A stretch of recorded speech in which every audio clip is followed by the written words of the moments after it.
आज अब्दुल बासित साहब जो कि पाकिस्तान के एक्स हायर कमिश्नर रह चुके हैं इंडिया में, उनकी स्टेटमेंट आती है कि जो वो पूंछ के मकाम पे अटैक हुआ वो इंटरनेशनल लॉ के मुताबिक जस्टिफाइड है। इसी वाले से पाकिस्तानी पब्लिक से बात करेंगे कि क्या उन्हें ऐसी। नमस्कार दोस्तों, स्वागत है आप सबका एक बार फिर से हमारे YouTube channel react for fun में। पाकिस्तान टेररिज्म को प्रमोट करता है, ये तो उनके पिछले कुछ मिनिस्टर्स ने एक्सेप्ट किया था, बट अब उसको जस्टिफाई भी कर रहे हैं। रिसेंटली पुंछ टेरर अटैक के ऊपर कमेंट करते हुए अब्दुल बसीत ने कहा कि आर्मी के ऊपर अटैक जस्टिफाइड है। पाकिस्तान की हालत दिन ब दिन खराब होते जा रहा है। वो चाइना का एक कॉलोनी बन चुका है, फिर भी उनको अक्ल नहीं आया। कुछ 6 दिन पहले ही यही अब्दुल बसीत ने इंडिया के साइड से सर्जिकल स्ट्राइक होने का अनुमान लगा रहे थे। अब अगर ऐसे स्टेटमेंट देंगे तो पाकिस्तान की प्रॉब्लम और बढ़ेगी। वैसे भी अब पाकिस्तान जो भी फोरम पे जाके कश्मीर का टॉपिक उठाता है उसके ऊपर कोई ध्यान ही नहीं देता। धीरे धीरे पाकिस्तान की बातें कोई सुनेगा भी नहीं। अगर ये जस्टिफाइड है तो तालिबान अगर अटैक करता है तो उसके ऊपर भी रोना नहीं चाहिए। इसके ऊपर पाकिस्तानी पब्लिक का क्या रिएक्शन है, आइए वो देखते हैं। उससे पहले एक रिक्वेस्ट है कि हमारे चैनल को सब्सक्राइब कर दें, वीडियो को लाइक और शेयर करें। इंटरनेशनल लॉ क्या कहता है इस हवाले से, पूंछ अटैक के हवाले से, और उसके बाद जो अब्दुल बासित साहब की स्टेटमेंट है उसके हवाले से। इंटरनेशनल लॉ ये कहता है कि हर मुल्क की अपनी एक आज़ादी है, खुद मुख्तारी है, एक उसकी ज्यूरिसडिक्शन है टेरिटोरियल, उसके अंदर किसी को मुदाखलत नहीं करनी चाहिए। तो ये जो इंडिया का मामला है, उनका वो जो हेल्ड कश्मीर है ना, मकबूजा कश्मीर है, उसके ऊपर इंडिया वालों ने गासबाना कब्जा किया हुआ है। तेरा बाप यहाँ छोड़कर गया था कि तेरी माँ? उनकी इंडिया के मामले में ड्यूल पॉलिसी है। एक पॉलिसी उनकी ये थी कि इंडिया का जो हुक्मरान था पहले, उस वक्त जब उन्होंने कब्जा किया है, उन्होंने कहा कि ये कश्मीर का हुक्म, कश्मीर का, हाँ जी, वो जो रंजीत सिंह था, नहीं, राजा हरी सिंह थे। राजा हरी सिंह जो भी था, हाँ जी, ठीक है ना। उन्होंने कहा जी इनका जो राजा है, जो हुक्मरान है, उसने इंडिया के साथ इल्हाक कर लिया है, लिहाजा हमने इसके ऊपर जो ना वो अपना ऑक्यूपाई करना ही करना है।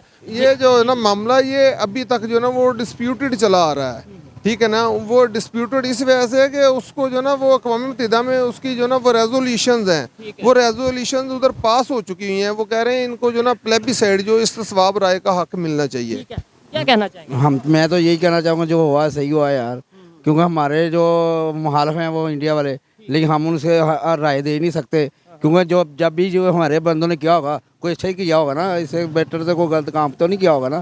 जो किसी की जान लेना वो ठीक है, लेकिन वो उनकी जान लेना तो वैसे भी हमारे इस्लाम में है। जो यहूदी हैं या हिंदू बरादरी है, उनको तो हमारा वैसे ही राइट है कि उनको शूट करना चाहिए इस तरह के बंदों को। इस्लाम जो है ना ये दीन फितरत है, बैनुल अक़वामी दीन है। तो इस्लाम जो है ना वो कहता है कि किसी हालत में भी जो है ना, जंग और अमन में भी किसी के साथ जो है ना वो ज़्यादती नहीं करनी चाहिए। उन्होंने पता नहीं ये बात किस पैराए में की है, ठीक है ना। बेहसियत इंसान तो ये है कि अमन होना चाहिए, किसी के मुल्क में एरिए में मुदाखलत नहीं होनी चाहिए। अपने जो भी यानी कि बाहमी मामलात हैं, डिस्प्यूट हैं, उनको जो भी अदारे हैं उनके ज़रिए हल करना चाहिए। हाँ जी, मसला ये है कि अगर हमारा भी ये मामला सलामती कौंसिल में UN में चल रहा है तो उधर उनके ऊपर प्रेशर क्रिएट किया जाए, अपनी लॉबी बनाई जाए, ताकि जो प्रॉपर फोरम है उसको इस्तेमाल किया जाए। किसी चीज़ को मिसयूज़ नहीं करना चाहिए।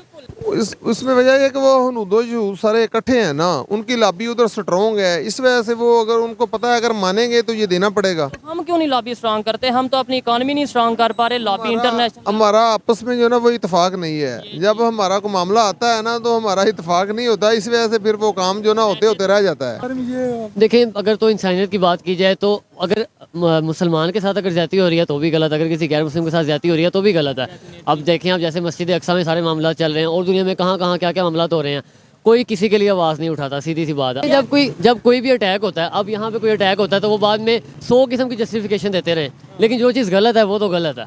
बस इतनी सी बात है। अगर किसी के साथ आप ज्यादती करते हैं, अगर आप किसी के साथ ज्यादती करते हैं तो वो ज्यादती तो हो गई ना। अब बाद में जस्टिफिकेशन दें, लॉ इस तरह से था, फलाना इस तरह से था, ये उस तरह से था, तो वो बात समझ में नहीं आती। एक आपने ज्यादती कर दी एक बंदे के साथ, आप किसी को मार के उसे कहें जी मैं सॉरी करता हूँ आपसे, तो वो तो बंदा मर गया। बिल्कुल बेहतर हो सकते हैं। कैसे? इसकी सबसे जो मेन रीज़न है ना वो है कि लोगों के अंदर जो एक माइंड क्रिएट कर दिया गया ना कि हम मतलब वो मुसलमान है, वो पाकिस्तानी है। आप बिलीव करें, कुछ ऐसी कंट्रीज भी हैं जहाँ पे बॉर्डर सिर्फ एक लाइन है, कोई दीवार, कोई कुछ नहीं है। उसकी बात करें, उसकी रीज़न क्या है? ताकि लोगों के माइंड में ये बात ना फैले कि ये हमारे दुश्मन है। ये चीज़ बेहतर हो सकती है। इस पे हुकूमती लेवल पे अगर काम किया जाए तो ये चीज़ बेहतर हो सकती है। ये पाकिस्तान में क्या पूरी दुनिया में सोशल मीडिया का दौर है, और आप किसी के साथ झूठ तो क्या आप किसी को बेवकूफ़ बना ही नहीं सकते, सिवाय उन चंद एक लोगों के जो बेचारे अनपढ़ हैं, जिनको अवेयरनेस नहीं है सोशल मीडिया की, जिनको अवेयरनेस नहीं है दुनिया में क्या हो रहा है। इन लोगों के अलावा बहुत ज़्यादा तबका ऐसा है जिनको आप इजीली बेवकूफ़ नहीं बना सकते, और अगर आप उनको समझाएंगे तो वो इजीली अब बात आपकी पिक भी करेंगे, और ये मामला जो है वो अब बेहतर हो सकते हैं, पॉसिबिलिटी है। अगर आप कंपेयर करें ना तो बहुत से मामला ऐसे हैं जो उनकी गवर्नमेंट में ठीक थे, बहुत से मामला ऐसे हैं जो इनकी गवर्नमेंट में ठीक हैं। अगर हम इस तरह कंपैरिजन में पड़े रहेंगे तो हम फिर आगे कैसे बढ़ेंगे? मिल के आगे बढ़ना है। बस ये बात है, हमें इन चीज़ों को छोड़ के अपने मुल्क की बेहतरी के लिए काम करना पड़ेगा। एक एक बंदे को उठना पड़ेगा। इधर लोग कहते हैं जी हुकूमत ये हुकूमत वो, यार तुम पहले खुद को ठीक करो, खुद को ठीक करूं, आप अपने आप को ठीक करें, फिर आपके साथ वाले आप अपने 10 बंदों की जिम्मेदारी छोड़ दें, आपने उनको नहीं ठीक करना, आपने सिर्फ अपने आप को ठीक करना है। हर बंदे ने अपने आप को ठीक करना और ये मुल्क बेहतरी की तरफ आ जाएगा इंशाल्लाह। मैं ये समझता हूँ कि किसी भी तरह का जो अटैक है वो बिल्कुल भी ठीक नहीं होता, और 5-6 लोगों की जानें गई हैं वहाँ। जो मकबूजा कश्मीर है उसमें 1947 में 95% आबादी मुसलमानों की थी। अब भी मेरा ख्याल है कि जो स्टैटिस्टिक्स हैं वो यही बता रहे होंगे कि ज़्यादा जो आबादी है वो मुसलमानों की है। ऐसे ही है। जो इंडियन गवर्नमेंट जो मौजूदा है ये ख़ास तौर पे इसने शायद कोशिश की हो कि वहाँ पर किसी तरह जो मर्दमशुमारी है उसमें जो गैर मुस्लिम हैं बिलखुसूस हिंदू आबादी जो उसका इजाफा किया जाए। अच्छा, हमको सिखा रिया है। जी, मेरा जो एनालिसिस है वो ये है कि कश्मीर कभी भी भारत का अटूट अंग नहीं रहा, ठीक है। और ना वहाँ पे इनकी कोई बड़ी अक्सरियत की आबादी रही है। ये जो थोड़ी सी आबादी इन्होंने शो करने की कोशिश की है ये पिछले 10 साल में हुआ है। हिस्ट्री में कभी ऐसा नहीं था। ये महाराजा हरी सिंह की रियासत थी, ठीक है।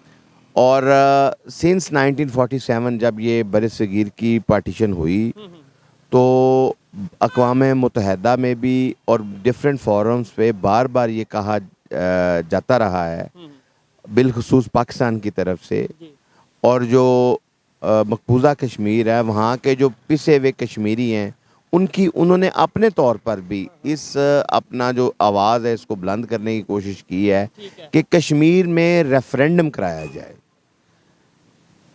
उसका जो नतीजा है वो तो यही है कि वो पाकिस्तान के साथ जो है इल्हाक चाहते हैं। अच्छा